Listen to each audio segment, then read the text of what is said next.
Today, a new CBO report on the federal minimum wage bill. The Democrats move forward on Trump's impeachment trial and the wokest of the woke Super Bowl. We've got a lot to get into, and it starts right now.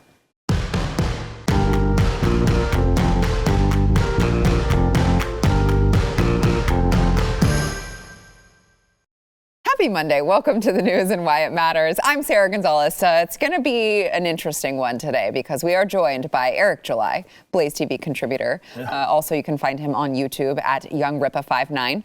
And Elijah Schaffer, host of Slightly Offensive here on BlazeTV. You can also find him on YouTube sometimes. Sometimes you can find him on YouTube. Sometimes Sometimes you can't find the videos. Sometimes they hide them or delete them. Yeah.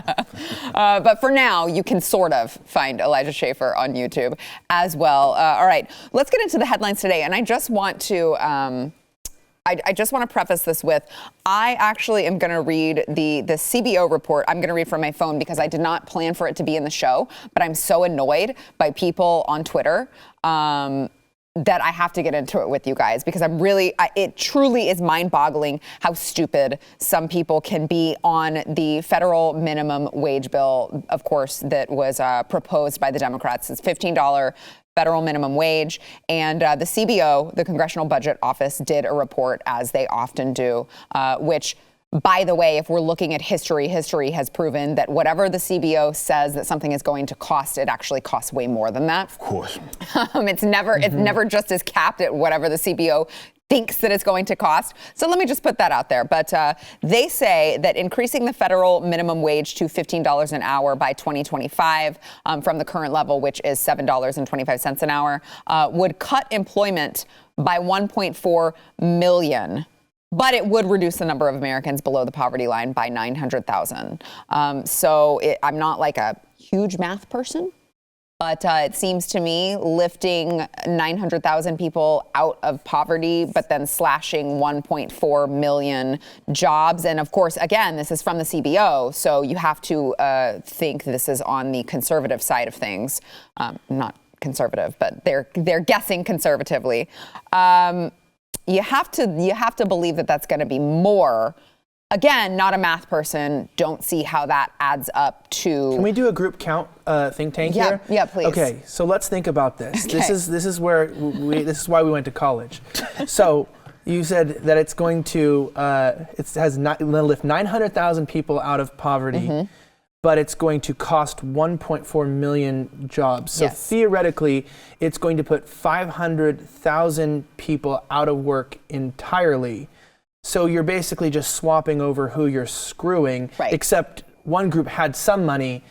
Now a new group has no money. Right, exactly. Okay, I can do this. So we're just flip-flopping who it is that's going to live in poverty, because you have to imagine the 1.4 million who are losing their jobs, not going to be too happy about having to live. But hey, livable wages and all that. Of course, this has not stopped Ilhan Omar and some others who are obviously in support of the federal minimum wage bill by tweeting out minor details being lost in their tweets. You know, she tweeted out that this new report, hey, raising the federal minimum wage will lift 900,000 people out of poverty. And then that was it. That was the end of the tweet. She didn't add on the 1.4 million jobs lost. Of course, minimum wage has always been this highly emotional topic. It reeks of economic illiteracy. It always has, because it operates under this moronic assumption that if you just increase the pay of certain people, businesses would just sit there and swallow the cost and wouldn't make any adjustment. Just lose money. It's effectively lessening their profit margin and what have you, though we know in reality that's not how it exists. See, first, I've always thought that what CBO or really anybody does in which they try to predict this kind of thing is it's anti-economic, because you can't really predict that stuff, because you got to look at economics in form of human action, not just with numbers and dollars and cents. They can't possibly predict that, which is why often they get it wrong on the opposite side. We know how minimum wage, we've historically known, considering how since really its inception, how it's been used to really price people out of the market. That's what it effectively does. But the leaders or the politicians, they don't have to lead with any sort of economic literacy. Hell, AOC somehow graduated with an economics degree, believe it or not, which goes to show that economics. But no, it shows you this Dickensianism that they teach them in school is quack. It doesn't mean anything because they could come out thinking like that. But it's purely emotional, and it operates under a false sort of economy that doesn't really exist. Primarily one in which the market, or rather the business owners or the people that are paying those particular wages, would not make any adjustment. And that would be the only way that it would make sense, is if no business will make any sort of adjustment. They would just pay the people that are making at that particular wage double if you go from $7.25 to $15, depending on where they're at. And they would just make no adjustment to that. And I say this as someone that was in like the gym industry before all of this. You know, I became this political commentator, and which when the Obama thing happened, Obamacare thing, in which you had the mandate and all of that, we were having to slice people's hours, or bringing more so people from part-time into full-time, eliminating the part-time guys because we were not going to sit there and pay for their health care. It wouldn't have made any sense for us to do that. That's an adjustment that sucks because you have some decent workers who had no problem, didn't even want the damn health care in the first place, but that's sort of the situation that we were dealing with back then. So obviously we were making adjustments then, people are going to make adjustments there, and it's so frustrating from anybody with any sort of economic sense to see them continue to pontificate with this whole entire minimum wage theory, which doesn't make any sense. Because if it did, why would you ever stop at 15? If it meant boosting people out of poverty, why would you stop at 15? Why not 20, 30? Hell, why not $100 an hour if that's how it works? I guess we can stop, and like in the words of our rest in peace, Dr. Walter E. Williams, if instead of giving these guys all this foreign aid that we give them, we just need to tell them in Bangladesh to raise their minimum wage, and then everybody will be out of poverty. That's how it works. I love that. I'm learning a lot today, actually. I love that. From think tanks to helping the Indians get out of poverty. This is a great day. No, and I mean, besides you pretty much hitting all of the nails on the head there, the interesting thing that you have to see is the minimum wage is the great deception. It's like the forbidden fruit in the Garden of Eden. Yeah. It seems like it'll give you knowledge, it'll help you, but in reality, it actually discourages business. And what we've seen during the pandemic is when we were shutting down businesses to save the economy, what we were doing was transferring wealth from small businesses and private equity into large and major corporations and into the elite class, right? We saw a transfer of about $1.7 to $1.9 trillion, I should say, from the middle class and small business into these large corporations like Amazon. Now, of course, at the end of all of this, Jeff Bezos steps down as CEO. My work is done for the global elites. I've already trashed small businesses. You know, what seemed to be for our protection and to help Americans get by was really about a strategic move for the Great Reset and changing the way our economy worked, taking power from the people. So when you look at something like this, it's much less complicated, and you go, well, you're helping 900,000 people while hurting an additional 1.4 million. The simple math is there, but that's why the politicians don't give you the simple math. They just give you the money value and the amount of people that are helped by it to intentionally deceive you. So people like Ilhan Omar are wicked. They are intentionally deceptive. They are working against the American people. And it's just like a child predator who offers candy out of the white van. It's like the kid goes, oh, well, I want free ice cream. And it's like, but the kid doesn't realize what's going to happen can ruin him for the rest of his life. And what these politicians are doing to us is similar to that. They are violating us. They are taking advantage of us, and they are destroying us in a way that is intentional so that they can rebuild the country in the way they want it. I'm not fooled, but yeah, well, unfortunately, there are a lot of people who are, and I think that, you know, it drives me nuts, but I keep reading the term thrown around, livable wage. Oh, man. Livable wage. I'm like, whoever the hell came up with this term, it doesn't mean anything. It only means what you want. Like, a livable wage to you, whoever it is that's saying that they deserve more money and they want to force companies or have the government force companies to pay them more since they're not worth that much in the first place. Okay, well, if livable wage to you means you live by yourself, you don't have a roommate, you want to drive a nice car that you want to go get your nails done, you want to go out with your friends in the weekend, like, it's like, Okay, but livable wage is just a made up stupid freaking term so that you can prioritize whatever the hell you want to do with your life and you don't have to take responsibility for living within your means. Yeah, no, that is a meaningless term, much like the whole minimum wage and how it impacts, or rather how they utilize or how they pretend that would work. Livable wage is the same exact way in that it is a meaningless term when it comes from them, considering the fact that there's no such thing as a livable wage. What's livable to me, will not be livable maybe to you. People have kids. People have certain debt that they had piled up themselves. There's no such thing. It doesn't exist. I remember coming out of college, for example, I only made a little under $11 an hour. I was fine. Didn't have any bills, didn't have any expense. Well, I had bills, but I had all the expenses. But you found it to be your responsibility to live within your means. Right. It was easier for me. I had the latest games and whatnot living under that. But if I was working that same job and let's say I was a single father of 5, then yeah, I wouldn't have been able to live on that. And that's why this concept is completely moronic. It doesn't make any sense. But going back to that, you're not paid for, and this is what I'm trying to explain to folks my age and younger, you're not paid for. It's not, let's say this. Living? Yeah, no, seriously, because it's not the company's job to take into consideration what your personal living expenses are. That has nothing to do with them. Right. You are paid for the value in a particular position that you are filling. And sometimes those positions are worth less than $7.25 an hour, but that's all the minimum wage is. It's this arbitrary price floor in which you have basically said, no matter if you were willing to work for $7.24 an hour, it is illegal, and therefore you should not have a job. But the whole livable wage term, it's a moronic term that doesn't mean really anything coming from them because there's no real world application to it because we're all individuals. If we were robots that had the same exact lifestyle, maybe you have a point.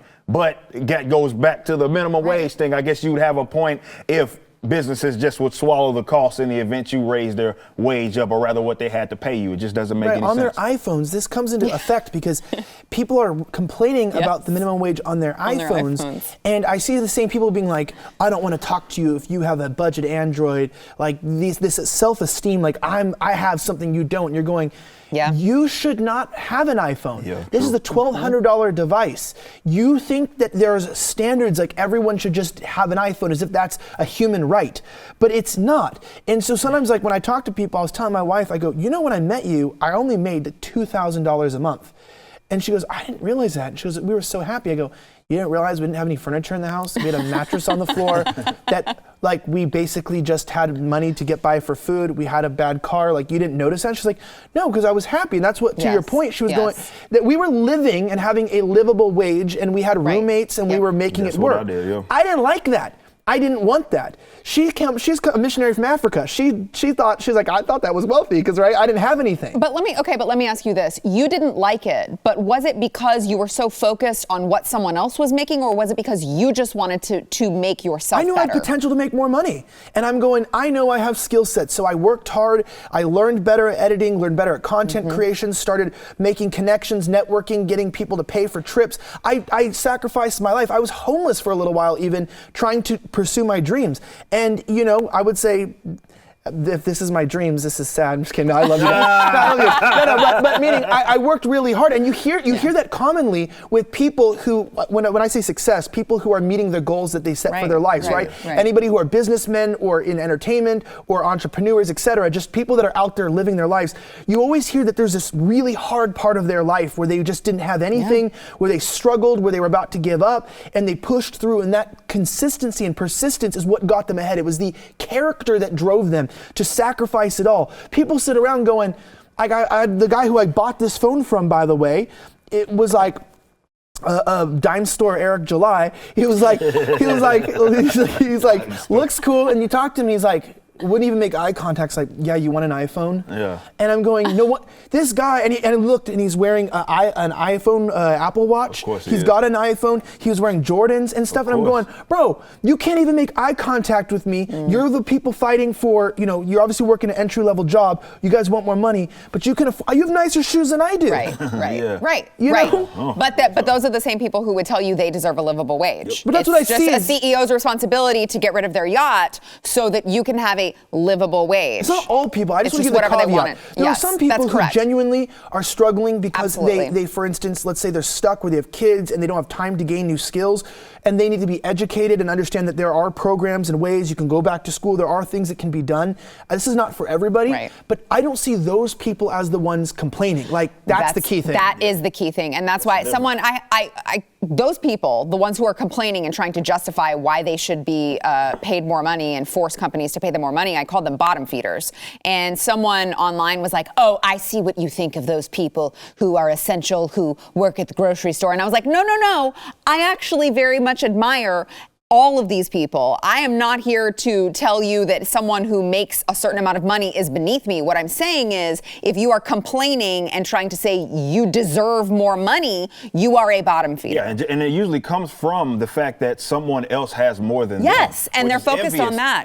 And again, that's anti-economic because wealth isn't a fixed pie anyway, which is what they don't seem to understand, which is why they're too stupid to be able to separate liquid assets from net worth, which is why they think that Jeff Bezos or any of those guys are really just swimming in Scrooge McDuck. They don't even know it's stocks. They have $100 billion. You go, no, they don't in liquid assets.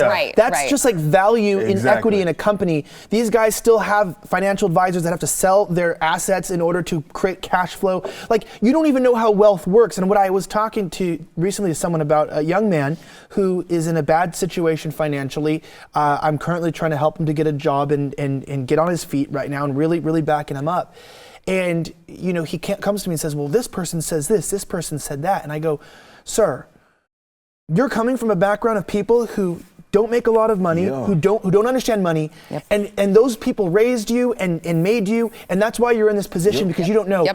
Don't listen to those people about money and how it works. And so if you don't make a lot of money and you're going around to a lot of people who don't make a lot of money and come from poor families and different things, there's nothing wrong with that. But what I always said is I came from low socioeconomic as well. We were on WIC and programs growing up. I didn't have money.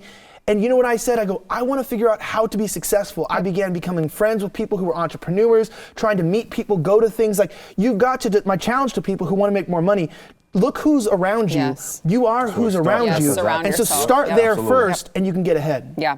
Amen. All right. We've got more to come. First, we want to thank our sponsor, Omega XL. So if you are just one of millions of Americans, you just live in pain. Maybe you've got back pain, knee pain, shoulder pain. Maybe you were in a car accident and you think that your life is like this now. You're just going to constantly live in pain. Well, what you don't realize is it's probably inflammation that is causing your pain. And unless you defeat the actual inflammation in your body, it could lead to permanent damage. You got to try Omega XL for that. It is backed by 35 years of clinical research, and it attacks the inflammation that is causing your pain. It's not going to be like the topical rubs or the pain relievers that are just going to mask the problem. Omega XL gets down to the root of the problem of those painful stiff joints and muscles. And it's an essential fatty acid combination from the waters of New Zealand. There is nothing like it in the world. You've got to try it. Let me just tell you now, it's going to be life-changing because you are going to start to feel better. And when you start to feel better, everything in life changes and you start seeing things differently. All right, I know from personal experience. Let's get you started now. Order Omega XL and get a second bottle for free. All you have to do is go to omegaxl.com/news. That is omegaxl.com/news. Order one bottle, get that second for free. omegaxl.com/news. Back in a minute. The hearings for the second impeachment trial of former President Trump start tomorrow, and Republicans are already saying, like, hey, this is a partisan farce. There's not a chance of conviction. By the way, no witnesses will be called, which really, really helps you keep in mind how non-political it is, right? It's definitely not for show at all. That's why there's no witnesses that are going to be called. It's just going to be a bunch of grandstanding, even though Democrats know how everyone is going to vote. But here is Rand Paul suggesting that, hey, you know what? If the Democrats want to impeach Trump, then maybe we should impeach some other people who are current members of Congress for the same type of rhetoric. Watch. But I think if we're going to criminalize speech and somehow impeach everybody who says, oh, go fight to hear your voices heard, I mean, really, we ought to impeach Chuck Schumer then. He went to the Supreme Court, stood in front of the Supreme Court and said specifically, hey, Gorsuch, hey, Kavanaugh, you've unleashed a whirlwind and you're going to pay the price. You won't know what hits you if you continue with these awful decisions. This inflammatory wording, this violent rhetoric of Chuck Schumer was so bad that the Chief Justice, who rarely says anything publicly, immediately said this kind of language is dangerous as a mob tried to invade the Supreme Court. So if people want to hold President Trump accountable for language, there has to be a consistent standard. And to my mind, it's a partisan farce because they're not doing anything to Chuck Schumer, not doing anything to Representative Omar, not doing anything to Maxine Waters. It's just not fair. It's just partisan politics under a different name. I mean, he has a point. Rand Paul, I think it's a point that we've been preaching here this whole time. I know. Funny how the libertarians always get it, huh? Eric, okay, so last year I think we talked about how it was like 2020 was just a constant libertarian like Eric. They just constantly like, told you so. Yeah, the Rand Paul, he's been on fire. Told you so. And I feel like 2021 is still, you're still getting that. Oh, yeah, I'm just getting started, baby, for sure. No, but he's completely correct. To be fair to him and to be fair to anybody that's following this situation, he is completely correct. This is the case that I've been making on this show, in that they play by a different set of rules. And they showed you that already when you consider what happened. I think the key moment that we should be paying attention to last year was after the George Floyd thing took place. And you could see the rhetoric that these guys were using. And then soon to follow, all across the nation, were people breaking out. It was actual violent acts. You would know better than anybody else, Elijah, because you were actually there. And you would see not only just as violence by way of property damage, but people commit violent acts against each other. And they weren't held, let's say, accountable for that. It was never insisted that, well, they were inciting, let's say, these sort of riots, though they were, for the most part, cheering them on in a lot of cases, and they were not made to pay. This is completely a show. It doesn't matter that it's one of those things that won't pass, or they don't care about that.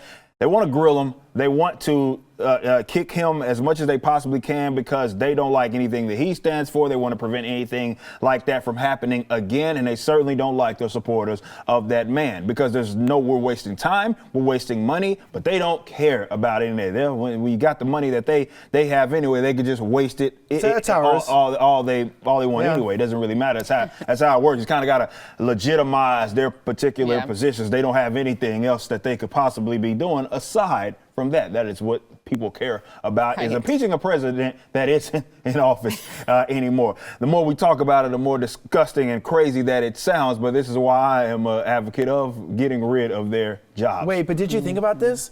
Maybe if you just raised their wages, they would finally be able to live a good life and could drop this. That's a great point. Once and for all. That's true. That's how it works. That's exactly how it works. Realistically, though, you have it right where it needs to be.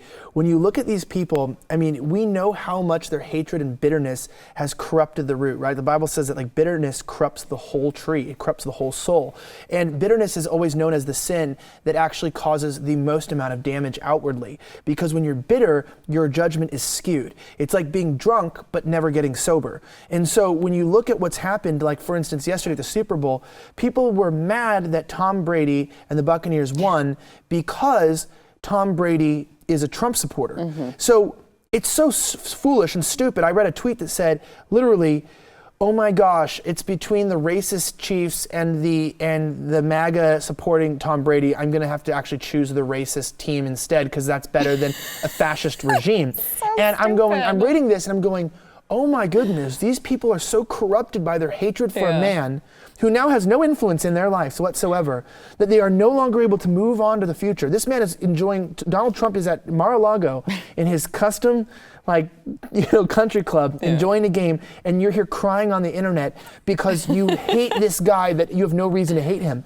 And I'm being honest, this impeachment shows you first and foremost, when people keep saying this is unprecedented, right? Or when Marjorie Greene gets her committees restricted, the wording is, this is unprecedented. We are in an unprecedented times where people are skewed by their emotions. They're not thinking about their better judgment, and they're acting like children. And that's why when you saw the Capitol 6 riot, take place, when children confront children, that's sort of what happens. It's like you wonder, well, why is violence breaking out? Why are we under siege and threat from the people? Well, because when you treat people like children, they fight back like kids, and you end up fighting back like a bunch of out-of-control family members. And I think that they need to realize that the precedent they're sending is what caused the Capitol 6 riots. The precedent that they're sending with the impeachment trial shows people you don't need to respect the government. The government doesn't respect itself. They don't respect you, and they sure as hell don't respect the opposite party. And so it's sad, because to me it's an empire on decline, and I guess that's why you're not very partisan, because you're just like, to hell with both sides. Abolish them. That's why I want to pull the rug all the way from under them. I don't want a new person in those positions. I want them to be completely out of a job. But that sort of talk, and this is why I think I've grown certainly as a commentator in this regards, because more people, and you speak to a great point, because more people are more open to it more than ever, because they don't trust the government. Yeah. And it's not like they're giving them a reason. When you do stuff like that, you're just crapping away money, wasting money. They see you wasting money. You brag about essentially wasting the money, and then you give them like you dang a little carrot, and I'm saying, hey, we'll give you a couple little bucks. $15 soon. Here you go. 4 more years. Yeah, exactly. That's all we need. And it's insulting. Yeah. But that's why these sort of movements start to exist. And you hit it right on the head when you say like that behavior is why people feel the way that they feel about the government. That's not anything that they want to accept, but that's the reality of the situation. Now, I would turn that energy to something more positive, like, hey, okay, we recognize that there's something fundamentally wrong with this. Maybe we should get rid of the power that they have, because you're seeing that they do not respect you. They don't respect, they don't, even though they rule over you, they don't respect you. Specifically, if you supported but not just, they don't like me either, but specifically if you supported, like their adversary, if you will. And they'll continue to go this route because they don't learn from this. And that power structure that exists in the way that it does, it allows them to get away with exactly what they're getting away with. Yeah.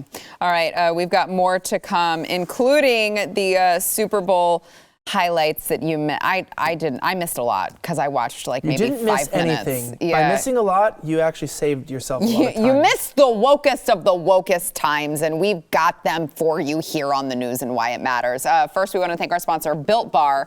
So if you are looking to maybe lose a little weight, maybe just maintain the weight that you are already at, maybe just cut your junk food intake, you got to try Built Bar. It is healthier than your favorite protein bar. They are low calorie, low sugar, high protein, high fiber. They're actually you're gonna try it, and you're gonna be like, there's no way that this is only 130 calories, and you're gonna look, and it's gonna be true. It is only 130 calories. A lot of them, they range a little bit, but they are so delicious. If you are a chocolate eater, they're covered in 100% chocolate. They've got a ton of different flavors. They've got caramel brownie, mint brownie, peanut butter, cookies and cream, and again, all covered in 100% chocolate. So let me just tell you, if you're looking to eat better, you're looking to snack less in the candy bar section, you got to try Built Bar. Go to BuiltBar.com. Use promo code News20. You will get 20% off of your next order. That is promo code News20. I've already had so many of you guys reach out to me and be like, oh my gosh, Sarah, I could kill you because this is now my new addiction, and I keep ordering from Built Bar. You're welcome, everyone. It is Built Bar, BUILT bar.com. Promo code News20. Back in a minute.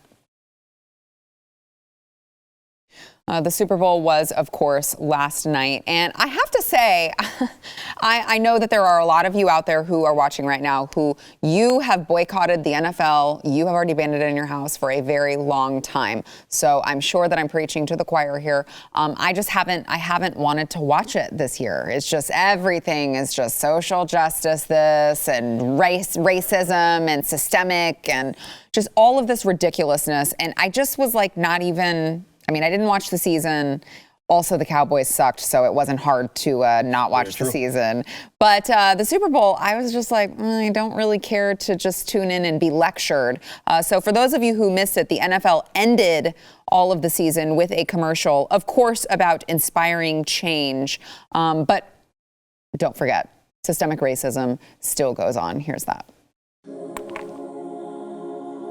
Football is a microcosm of America.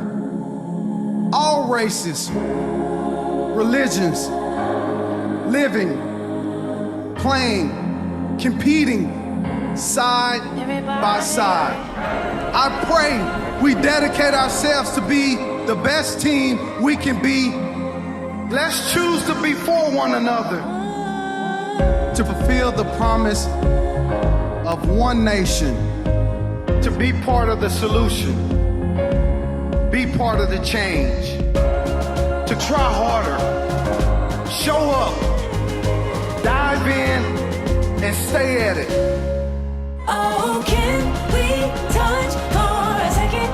Be us for a second. No matter what I give it to, my love looks better on you.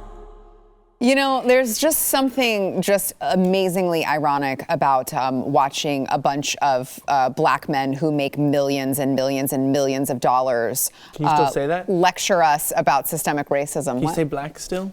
Is that legal? Are we allowed to talk about anything now with race? Well, no, but I guess I was going to say I can because I also am a POC, but I'm told that I'm white passing, which means that I can't talk about it. I don't know. I can't keep up with the rules either. Yeah, well, according to me, I'm white, so I make the rules on race here. I make the rules on. I'd like to listen to the black person to speak for a moment because you don't want to white-splain to him. Right, but I still need to make sure I'm in power and make the rules on race. Still, from the 1950s and all these Jim Crow laws, I'm still in power. But so let me move over here. Okay, defer.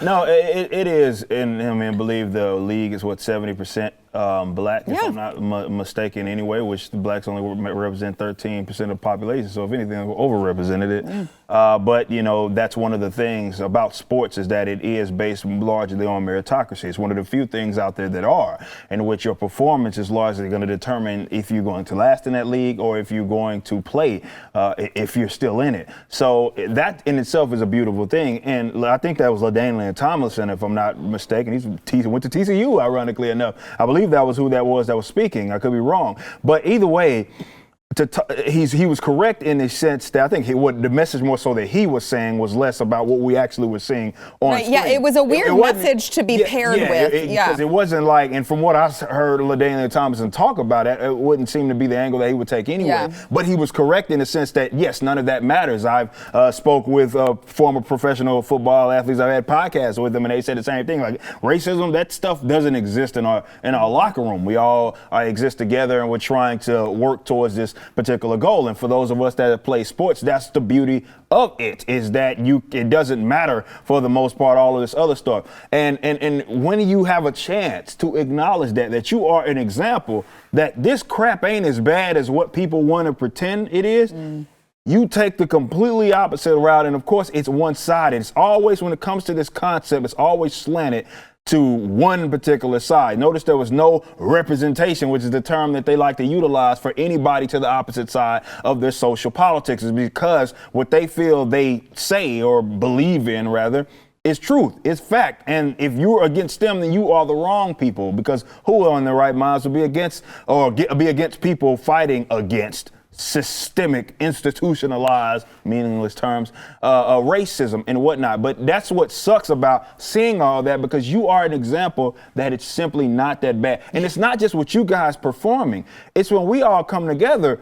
and watch you. Yeah. Well, maybe not recently. That used to be the case. That was our form of escapism. Yes. For those of us that go to a Mavs game, go to a Cowboys game, you have a guy right next to you that you just met, that was cheering, or maybe a different race, different gender, different ethnic background, and yet y'all are cheering the same for the same cause, and you guys may build some sort of friendship, at least in that moment in time. It's a beautiful thing that sports has allowed us to do that. But they are actually moving the opposite way by hyper-emphasizing that. And if anything, if they were to emphasize it, it would be like, hey, look at us, guys. It's simply not as bad as what the world, or rather the politicians or these activist groups are pretending that it is. Yeah, and I would add one more to Eric's, which is, different ethnicities, different races, different political ideologies. Absolutely. You used to be able to, everyone could become united around sports. Now we're being lectured that you've got to vote for the right people if you care about black people. Yeah, it was all a bit of an attack on Brady as well. And that's what shows you why it doesn't pay to play,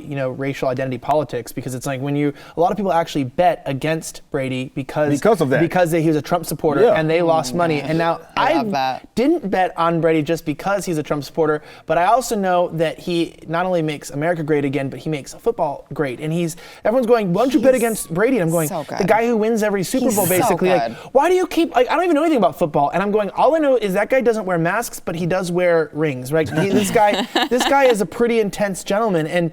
And I'm not, just because, you don't like him, that's not how sports works. Yep. And that they're getting a hard taste of their own medicine. It was like, well, and I have a friend whose son plays on the Chiefs, by the way. And so I have reasons to even for nepotism to vote for the Chiefs, but I go, well, I'm not going to vote for the Chiefs because my friend's son works for them. I'm going to go vote for this team because this guy is a bad ASS, I guess you can't say it on your show, but he's going to win. And that paid off for me. And that's how the real world works. When you work in reality and you work on merit and you work on performance, we might end up seeing, which I don't know anytime soon, sports teams starting to hire people, which we've even seen in college, based off of racial differences. Oh, most definitely. Yeah, and it's really crazy because even universities, discriminating against white and Asian students who have certain merit. We've seen even the quality of education go down. No, not because black people are inherently stupid or Hispanic people are. It's just because rather than helping or working in black and Hispanic communities to get people to a certain level of academic competitiveness, they just said, well, we'll just throw out your SATs, we'll throw out your competitive edge. And I remember I was in college, and it's actually kind of racist, this kind of stuff that they're pushing for to end systemic racism.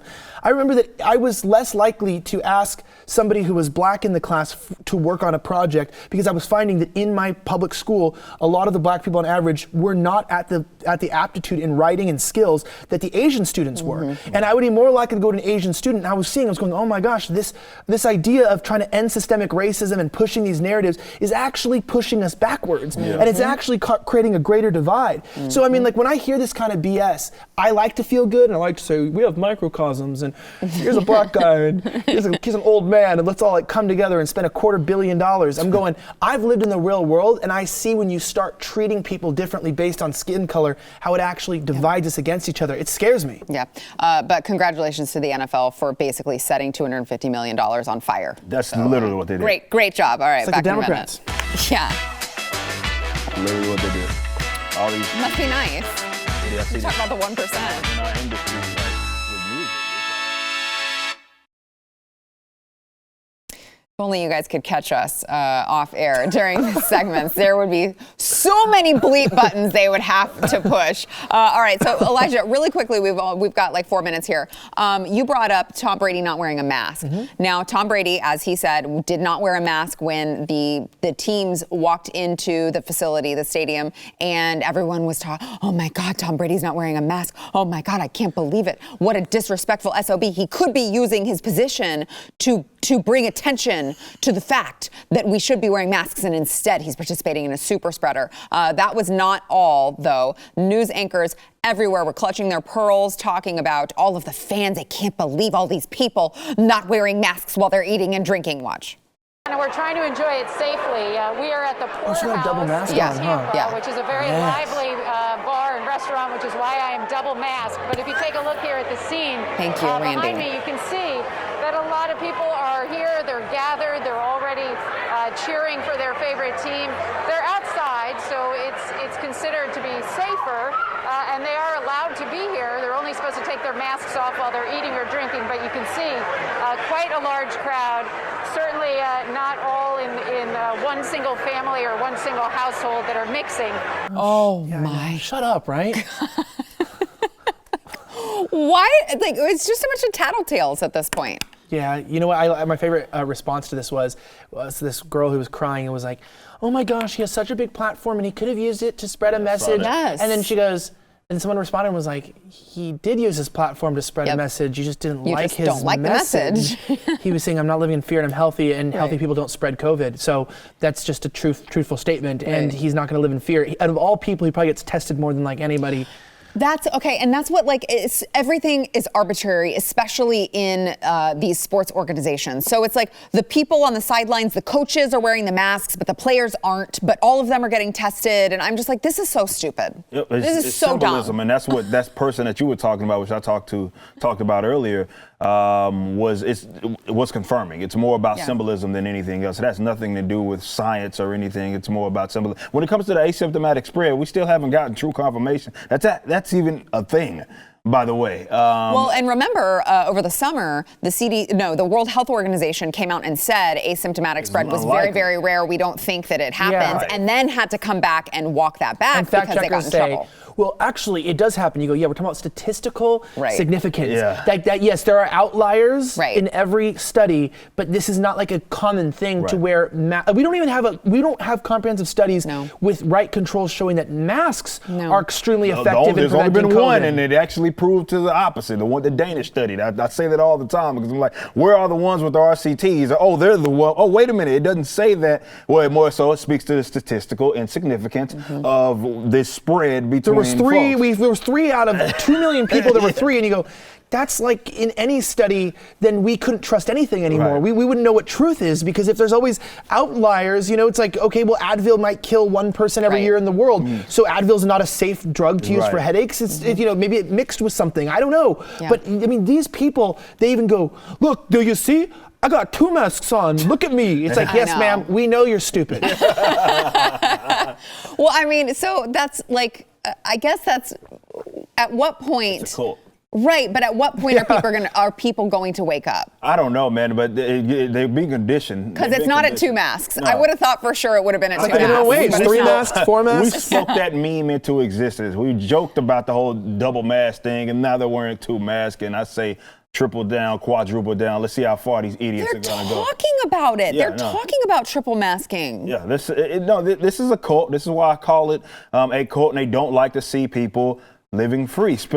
More specifically, people that are not from like the Floridas of the world, so they come down and like, wait a minute, you mean to tell me all these people are living normally? Like they can't believe it. They can't do that. Like we don't do that. How irresponsible they are. And yes, clutching their pearls is more so exactly what it is that they're doing. Yeah, it is funny when you see all of these reporters come from oh my gosh. from New York and stuff, and they're like, the people are outside, completely outdoors, and they're like, but they're not wearing masks, but they're having fun. Yeah, it's called tropical weather, sister. Like, you got to realize, like, Florida does something to anybody, man. It relaxes you. You feel a little bit better. Maybe you do something illegal. I don't know. But I'm just saying, like, this is what makes me laugh too. Is that's why people go around and they're going, these people are all spreading COVID, and you're like, well, theoretically speaking, they're not. And when you look at the numbers and what's actually happening, healthy people are not spreading COVID. And my favorite story that I got today, and I don't want to take death, lightly, but it said a representative from Texas died of COVID. Right. I look at the story, it says he died of COVID, he was dying of cancer. And you go, dude.